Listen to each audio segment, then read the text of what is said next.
Somewhere off the coast of Norway, a pod of killer whales carves through a shoal of herring with the precision of a factory line. Off the coast of South Africa, another pod flips a great white shark onto its back, paralyzes it in seconds, and surgically extracts the liver like a jeweler removing a stone. In New Zealand, they hunt stingrays. In Antarctica, they generate coordinated waves to wash seals off ice floes. Wherever orcas hunt, orcas win. Marine biologists have a name for this species that appears in almost every research paper written about them: the wolves of the sea. But wolves lose sometimes. Orcas almost never do, and yet, out in the deep blue, there exists one creature that these tactical, hyper-intelligent, socially coordinated killers will study for a moment, calculate their odds against, and then quietly turn away from. Not because it is faster, not because it lives somewhere they cannot follow, not even because it is larger, because it isn't. The reason is something else entirely, something buried inside the anatomy of this animal that has been perfected across tens of millions of years of oceanic warfare. That animal is the sperm whale, and the reason orcas refuse to attack it is far stranger than most people imagine. Before we can understand the fear, we have to understand the fighter. The sperm whale is not what most people picture when they think of a whale. It is not a gentle filter feeder cruising through the shallows. It is the largest toothed predator that has ever existed on this planet. A single adult male can push past 60 tons and stretch beyond 55 feet in length. That alone would be significant, but weight is not what unsettles the orca. If mass were the real deterrent, orcas would avoid blue whales, which are 3 to 4 times heavier, yet blue whales are hunted routinely. The heaviest animal in the history of Earth is, from the perspective of an orca pod, an achievable meal. So the answer must lie somewhere else, somewhere deeper than the scale. To find it, we have to look at what happens when a blue whale is attacked, and then look at what happens when a sperm whale is attacked. Because those two events could not be more different. When orcas close in on a blue whale, the blue whale runs. That is the entire strategy. Every muscle, every fin, every ounce of its streamlined design is committed to velocity in a straight line. The blue whale is essentially a biological missile built for cruising, not combat. It has no teeth. Its jaw is designed to filter tons of krill through baleen plates, not to bite back. Its skull is engineered for feeding, not ramming. So when a pod arrives, it does the only thing it can do. It flees, and it hopes to outlast them. Orcas know this. They exploit it with the calm calculation of an actuary. They do not sprint, they pace, they rotate. Half the pod pushes the pressure, while the other half conserves energy. They climb onto the whale's back to add drag. They chew at its flukes to bleed speed out of it. They do not need to kill the blue whale directly. They need to exhaust it until it can no longer surface for air, and then they drown the largest animal in Earth's history through pure attrition. It is a marathon, and orcas always win marathons. Now watch what happens when a sperm whale sees the same pod coming. It does not run, it cannot. Sperm whales are built for vertical travel through crushing pressure, not horizontal speed across the surface. Their cruising pace is around 4 miles per hour. In a foot race against an orca, they would lose every single time. Somewhere along their evolutionary timeline, they seem to have made a decision that the entire rest of the whale kingdom refused to make. If we cannot outrun the predator, we will refuse to be prey, and that single behavioral shift is what changes everything. A sperm whale under threat stops. It turns. It faces the pod directly, and the moment it does, the orca's playbook collapses. There is no marathon anymore. There is no chase to leverage. There is no exhaustion trap to set. The only path forward is direct combat. And direct combat is where the sperm whale is not merely armed. It is overwhelmingly armed. To understand what the orca is actually looking at when it stares down a sperm whale, look at its silhouette. Roughly 1/3 of the entire body is the head. not a proportional head, not an aesthetically balanced head. A grotesquely oversized, blunt, block-shaped mass that dominates the front of the animal like the prow of an old warship. That head is not for the brain. Yes, the sperm whale has the largest brain of any animal that has ever lived, weighing around 18 pounds, but that brain occupies only a small fraction of the space inside that skull. The rest is something far more interesting and far more dangerous. Inside that enormous head sits a two-part structure. Above, a chamber called the spermaceti organ, filled with hundreds of gallons of a specialized waxy oil. Below, a fibrous mass, called the junk, layered like a stack of dense pancakes. Together, these two structures form what many biologists now describe as a biological battering ram, engineered by evolution with a level of impact tolerance that is almost impossible to replicate in any man-made structure of similar mass. Consider what happened in the summer of 1851 when the American whaling ship Anne Alexander cornered a large male sperm whale in the Pacific. The whale turned. It charged. It struck the reinforced hull of a purpose-built whaling vessel with such force that the timbers gave way and the ship began to sink within minutes. The crew barely escaped. This was not a freak accident. Similar incidents have been documented across the entire history of whaling, from the Essex 3 decades earlier to modern encounters with steel-hulled vessels. A sperm whale can willingly weaponize its own head against a solid wooden ship the size of a small building, and the ship loses. Now imagine that mass moving through water, colliding with an orca. There is no anatomy in the killer whale's body that is designed to absorb that. Ribs snap, organs rupture. A single successful strike is very likely a fatal one, and unlike a blue whale, which cannot aim a weapon it does not possess, the sperm whale can angle its head, close the distance, and deliver that strike with intent. But the head is only the first layer of the problem. The second layer is social. Sperm whales live in some of the most tight-knit societies in the marine world. Females stay for life in family groups called units, alongside their calves and juveniles. When a threat approaches these units, they do not scatter. They execute a defensive maneuver that whalers documented centuries before biologists understood what they were seeing. It is called the marguerite, or rosette, formation. The adult females gather in a tight circle around the calves, which are pushed into the protected center. Then, depending on the situation, they either face outward with their heads to ram, or inward with their tails extended outward like a spiked wheel. Those tails are not decorative. Each fluke is a slab of muscle capable of generating tons of force. A pod of adult females rotating in the water, whipping their tails outward in coordinated arcs, creates a moving zone of destruction that no orca can safely enter. Any predator that tries to slip between them gets struck by a wall of muscle, traveling at the speed of an axe. Orcas are intelligent enough to run this calculation in real time. They can attack, but the cost is unpredictable, and the reward is uncertain. A single broken jaw for an orca is not just an injury, it is a slow death sentence, because an orca that cannot hunt cannot eat.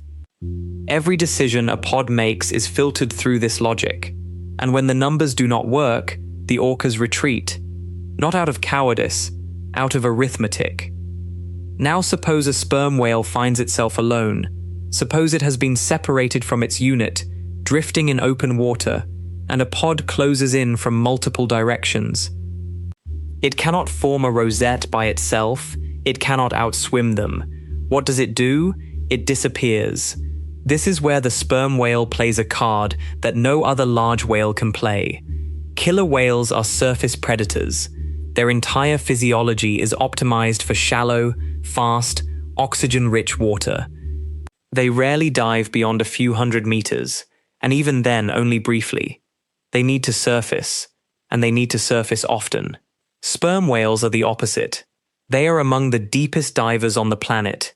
Routine hunting dives take them past 1,000 meters into total darkness. Extreme dives have been recorded past 2,000 meters, into a world of pressure so intense it would flatten a submarine hull built for anything shallower. At those depths, the sperm whale is untouchable. It is not merely hiding, it is entering a physical environment that acts as a permanent barrier against its enemies. The pressure crushes anything that follows without the anatomical adaptations to survive it. Sperm whales evolved reinforced rib cages that flex under compression, collapsible lung structures, oxygen-storing muscle chemistry, and a blood system built for extended breath holds of up to 90 minutes. A killer whale attempting to pursue at those depths would suffocate, and its own body would fail before it caught anything. So the sperm whale takes the fight to a place where its opponents literally cannot exist. That is not evasion. That is a strategic retreat into a fortress that only it holds the key to. And this is only what the females do. The males are another category entirely. Sperm whales exhibit some of the most extreme sexual dimorphism among mammals. Females typically top out around 15 to 18 tons. Males can exceed 55, sometimes 65 tons, and grow more than 20% longer. Adult bulls live largely solitary lives, drifting through cold, high-latitude feeding grounds for years at a time. They do not need a rosette. They do not need a pod. They are, in effect, 60-ton solitary siege engines cruising through the open sea. And there is not a single documented case in the scientific literature of a healthy adult male sperm whale being killed by orcas. Not one. The reason is not simply weight, though weight matters. It is temperament. A blue whale, for all its enormous mass, is a peaceful animal. It has no fighting instinct, because it never needed one. The sperm whale is a predator itself. It spends its entire life hunting in the crushing dark, tracking down and killing giant squid and colossal squid that fight back with tentacles, as long as busses and beaks capable of leaving permanent scars on the whale's own face. Look closely at any adult sperm whale, and you will see a body covered in circular scars from the suckers of squid that resisted being eaten. This is not an animal that has forgotten how to fight. This is an animal whose entire adult life is a series of underwater battles. An orca facing a bull sperm whale is not facing prey. It is facing another apex predator, larger than itself, armored more heavily than itself, and psychologically prepared for violent close-quarters combat in a way orcas rarely encounter. Even in the rare instances where orcas do commit to a serious attempt against sperm whales, they run into another wall. Sperm whales are wrapped in a layer of blubber that can exceed a foot in thickness, dense and fibrous, and stubbornly resistant to teeth. An orca's teeth, while sharp, are only a few inches long. In practice, this means most orca bites on a sperm whale never reach anything vital. They leave surface wounds. Painful, yes. Bloody, yes. But not fatal. To actually kill a sperm whale by biting, an orcapod would need to sustain hours of continuous attack, tearing through blubber layer by layer, all while the whale itself is thrashing, ramming, diving, and being defended by its unit.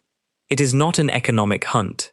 It is a war of attrition that the whale is designed to win, but even all of this only scratches the surface of why the sperm whale is essentially untouchable, because the deepest reason for its dominance is not modern, it is prehistoric.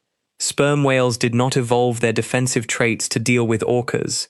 Orcas are a relatively recent problem in the geological timescale of this lineage. The ancestors of the modern sperm whale swam in oceans far more terrifying than the ones we know today. During the Miocene, roughly 10 to 20 million years ago, the seas were ruled by giants that make modern predators look moderate. There was Otodus megalodon, the largest predatory shark that has ever existed, exceeding 50 feet in length. And there was Leviathan melvilli, a prehistoric relative of the sperm whale itself, an apex predator whose teeth were the size of forearm bones, engineered specifically to hunt other large whales. To survive in an ocean patrolled by animals like that, the sperm whale's ancestors had to be structurally overbuilt. Their skeletons had to be dense. Their blubber had to be thick. Their heads had to be reinforced. their social structures had to be tight. What we see today in the modern sperm whale is not an animal optimized against killer whales. It is an animal that was built to survive prehistoric monsters, and it inherited all of that armor and behavior almost unchanged. This is called evolutionary over-engineering. The sperm whale is essentially running on ancient hardware built for an era of much more brutal warfare. When an orcapod arrives today, the sperm whale is meeting the equivalent of a light infantry unit while wearing armor designed to withstand siege weapons.